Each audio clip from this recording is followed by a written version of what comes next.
now in session. God save the United States, the state of Tennessee, and this honorable court. Please be seated.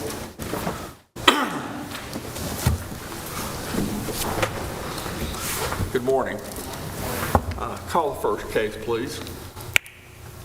Matthew Swilley et al. Versus William Thomas et al.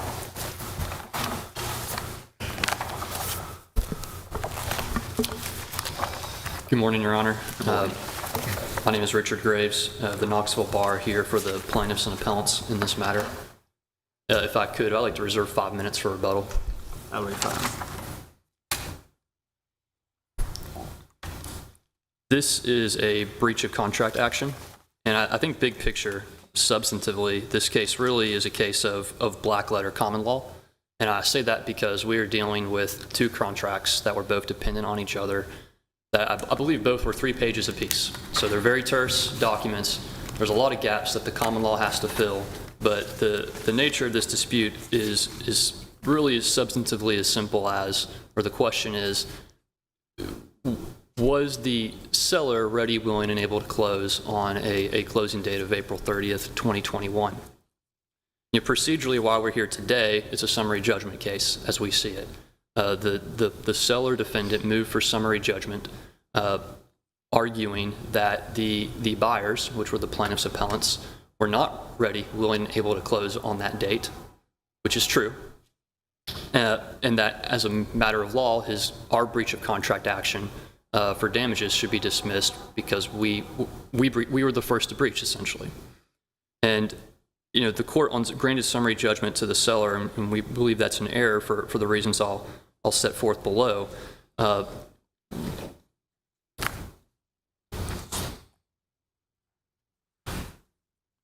And specifically, we believe the trial court overlooked a dispute of material fact. And so what that material fact was the seller himself in a position to close on that date. More specifically, was he able to deliver marketable title to the buyers on that date? Second, we believe that there is material evidence of a dispute of this fact, which is material. And lastly, that the trial court overlooked this factual dispute. And so getting into the substance as to what was the question of material fact, the Tennessee law is clear that for a purchase contract for real estate, absent an agreement to the contrary, the time of performance for both the buyer and seller is supposed to be simultaneous. The contract is signed for the sale of land, and then later at closing, the buyer tenders the money and the seller delivers the deed. And neither party is required to deliver its performance until the other party is likewise able to perform on its own end. And Tennessee law is also clear that a seller's obligation under a real estate purchase contract is not merely to convey title to property, but to deliver marketable title. And that is essentially a term of art that this court discussed at length in 2 recent cases from 2021 and 2022. The first of those cases was the Bowers case. It was Bowers v. Estate of Munger. And that came out of this court. And in that case, like here, involved a dispute among parties to a real estate contract that did not close as to who was entitled to the earnest money and who breached first. And this court held that the seller breached first because the seller was never in a position to deliver marketable title because there was an outstanding adverse ownership claim on the seller's title. And so in the Bowers case, an estate contracts to sell land. During the inspection period, a relative... Matter is brought forth. Both parties aware that the seller was not in a position to render a marketable title? Were they called upon to do so? I don't know if the record reflects that. I will say the seller, Thomas, submitted an affidavit to the court that he was not aware of the defect in his title until I believe just before the summary judgment hearing. So that would have been last year, really a year after the contract closed. So I don't think he was aware of it before that time. And that, I think that's irrelevant for reasons I'll get into later. As for the seller's knowledge, I don't think the record reflects that. Opposing counsel can correct me if I'm wrong, but I don't think that's in the record. But in the case that you're relying on, that was the reason why the closing didn't take place, was because there was a defect in the title. In this case, the closing didn't take place because your folks tried to extend and there was no contractual provision for extension, and the seller said no. Well, there was an attempted extension. The seller did say no. So, but I think the critical question, and again, there's no dispute, the buyers are not in a position to close on April 30th, but they had no obligation to close unless the seller was also able to close on that date. I get your argument, but it sort of seems like it's an argument about what might have happened instead of what actually happened. Like, had they gotten to the point, like had they shown up with the money ready to close and all of a sudden they're assuming there had been no title search and no discovery of the lien and it hadn't been taken care of beforehand, and everybody gets to closing and all of a sudden there's this lien, then yes, then we have a problem. But can we deal with what could have happened, or should we deal with what actually happened? Well, I think we have to deal with what actually happened, which is we know this lien is of record. Now, as to what could have happened, could Thomas have cleared this lien up? I think that could have been a question that he could have and should have presented proof on below. And there is no proof in the record as to was he able to clear this up. And what we do know is that he was not aware of this until a year after the fact. And so if he wasn't aware, I think that by itself shows he wasn't ready, willing, able to clear it up. And neither were your clients aware at the time of the date for closing. Yeah. So how could that have been a reason for the closing to not go through? No one was aware. Because the Thomas has a contractual obligation to deliver marketable title. And as this court set forth in Bowers, bad faith is not necessary for a seller to be in breach for failure to deliver marketable title. And I think conceptually that makes sense because we're a breach of contract action. It's a contract. Was there a breach? Damages? Fault's not an element of that. Now, if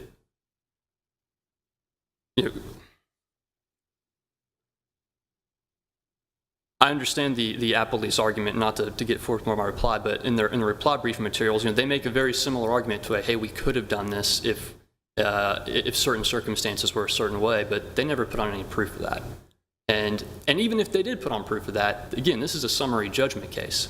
Our evidence that we put forward at the summary judgment stage, which was that this affidavit was of record, that it did cause an insurability issue with title, and that we have a declaration that the trial court even referred to as an expert declaration that this defect, so long as it remained of record, would have prevented defendant Thomas from delivering marketable title. That by itself should have been enough to keep our claim alive for a trial. And the trial court, in overlooking that fact, I think committed four particular errors in that. First, the trial court, in its summary judgment order, held that this issue was outside the pleadings and it was never raised. And that's just patently untrue. In our complaint that was filed, I believe, in June 14th or 15th, mid-June, maybe early July, but very soon after, stated that at no point was the seller ready, willing, and able to deliver title free of the specific defect that we're complaining about now. The trial court's order overlooked that. The trial court also held that the affidavit was outside the summary judgment record, despite the fact that we moved for and opposing counsel did not object to the court taking judicial notice of this document.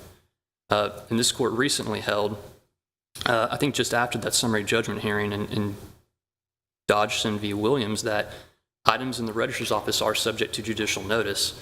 And further, it was undisputed based on the response to the statement of facts that this document was of record.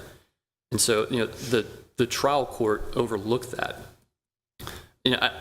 I think it's clear the trial court was bothered by this argument, and they called it essentially a phantom argument. And that is essentially what the trial court held, is that We cannot complain about this now, we being the buyers, because we never brought this to these sellers' attention prior to closing. I think there's a particular problem with that, because that's essentially a holding that we waived our right to have the seller give us marketable title. And I can get into this more in the reply, but again, this is a terse contract. It doesn't have what I would think would be a standard title and survey objection period that you see in more sophisticated commercial contracts like that Houston Humphreys case. But the bottom line is this, the buyer's not in a position to know if the seller performs until the seller shows up to the closing table and either gives marketable title or does not. And so, for that reason, waiver is not in the pleadings. My time is done. I will yield to opposing counsel. You have your time for rebuttal. Hear from the appellee. Thank you. Rob Norrid, I represent the appellee. I am a member of the Hamilton County and Bradley County bars. Here's the circumstances. My client owned 2 mobile home parks. One's in Hamilton County, one's in Bradley County. They're only about 15 miles apart. One's in Ooltewah, the one in Hamilton County, and the one in Bradley County is called Candies Creek, and one in it's called Shady Creek in Hamilton County. It's not that shady, and one in Candies Creek is not that sweet candy. But here's the circumstances. The whole mobile homes parks had been for sale before, and so he had arguably entered into a contract with the one on the Hamilton County. Unbeknownst to my client, the potential purchaser in October of 2020 entered an affidavit of memorandum of sales agreement. That same person abandoned that interest a month later. So 2 months before my client ever met with the potential buyers, there wasn't any interest. My client didn't know of this affidavit of a real estate sales agreement, and in reality, neither party knew of it in any of the pertinent times. The trial court complimented counsel, and should have, of making a good argument and doing good lawyering and raising this issue, but it was well after the contract had ended. It was well after this closing date. And so all of the things with regards to discussion from the time that the contract was entered into in January of 2021 was, when is the buyer going to get their money? When are they going to get enough money to buy the property? And they had 3 closing dates. They had one initially on March 5th, and the buyer didn't have his financing in order. They extended it. And the only thing that's different on each extension is my client agreed to them, and they had to pay for it. And so my client agreed to extend it to March 30th, and they had to pay $4,000 or $5,000 to do that. And they ultimately agreed to extend it till April 30th, and my client ultimately told, and they had to pay for that. My client told them, well, we're not going to agree to any more extensions, and they didn't have their financing order. In fact, they didn't have their financing in order. They asked for another 15 days unilaterally. They didn't have it by May 15th either. And so their position sort of is in deposition is they didn't, time was not of the essence, so they could just close any time. Now, I would think there has to be some limit on what reasonable period of time is, but that's not the issue. The court determined that the contract terminated on April 30th, 2021. At that point, neither party, my clients, nor their knew of this affidavit of real estate sales agreement. And the affidavit of sales agreement was released 2 months later, not by any action by my client, who didn't know it existed, or any action of them that didn't know it existed. It's just the party that had originally filed it belatedly released it. And so what I'm suggesting to the court is, and I call it a phantom lien, that it really wasn't a lien.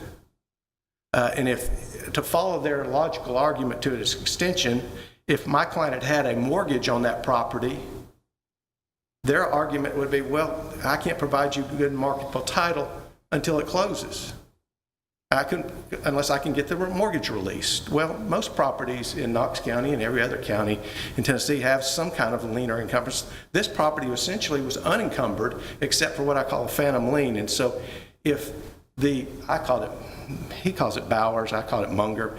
If that case stands for the proposition that somehow my client has breached the contract by not being able to clear up a lien which no demand had been made to clean it up, or even either party knew of existence, and it turned out it wasn't even a lien, then I don't think it stands for that proposition. I don't think that the case that they cited to the court after the court ruled on summary judgment stands for that proposition. And in reality, if the court went along with the argument to its logical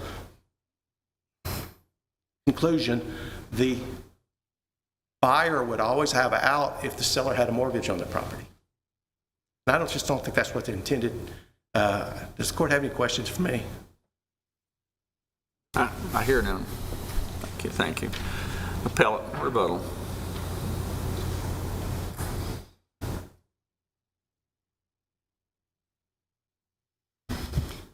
I'm going to take these in reverse chronological order. Second, I understand the contention that, well, taken to its logical conclusion, isn't a mortgage a cloud on title? And I would say, in one sense, yes, until it's released, but this affidavit is something completely different than a mortgage. Both of them, in any event, though, have to be released at closing. And so for Defendant Thomas to be ready, willing, and able to close, he has to be in a position to be able, on the day of closing, to deliver releases of those documents, which I think naturally begs some further questions that might put that concern to bed, but the record doesn't reflect Thomas put any proof of, which is, did he reach out to banks? Did he have any payoff amounts? Did they have releases ready to go? Unless Thomas can answer that question, yes, he can't prove that he was ready, willing, and able to release any liens on the property at that date. So, regardless to the extent that money as a general matter for mortgages from the buyer may be used to pay off, liens from the seller still has homework that the seller has to do and cannot simply show up the date of closing without any preparation and expect the other side to perform as well. As for the payments on the extension, that kind of goes to the time of the essence issue, which this contract doesn't make time of the essence, but still the court doesn't even have to reach that issue if we answer the first question of was Thomas ready, willing, and able to convey marketable title on that April 30th closing date. And I understand and empathize with Thomas's position that he didn't know about this lien. And it was released sometime later. But I think it's important to understand what the definition of a cloud on title is. And that's something that the Bowers case and the Houston Humphreys case don't directly answer, that I think would be very helpful for the bar, but I think that there's enough information in those cases where it can give an answer. In both those cases, approvingly cite a decision in Rogers v. Roop from 1935 that defines, marketable title as, quote, title free from serious defects evidenced by public record and in no way dependent upon parole evidence, and that nothing appears casting a cloud upon it from which litigation can arise, close quote. So we have this affidavit that claims an interest of another party of equitable title to the title we're supposed to receive at closing. That's what the public record shows. Until it is released, anything else about the validity or invalidity of that is parole evidence. It's not of public record.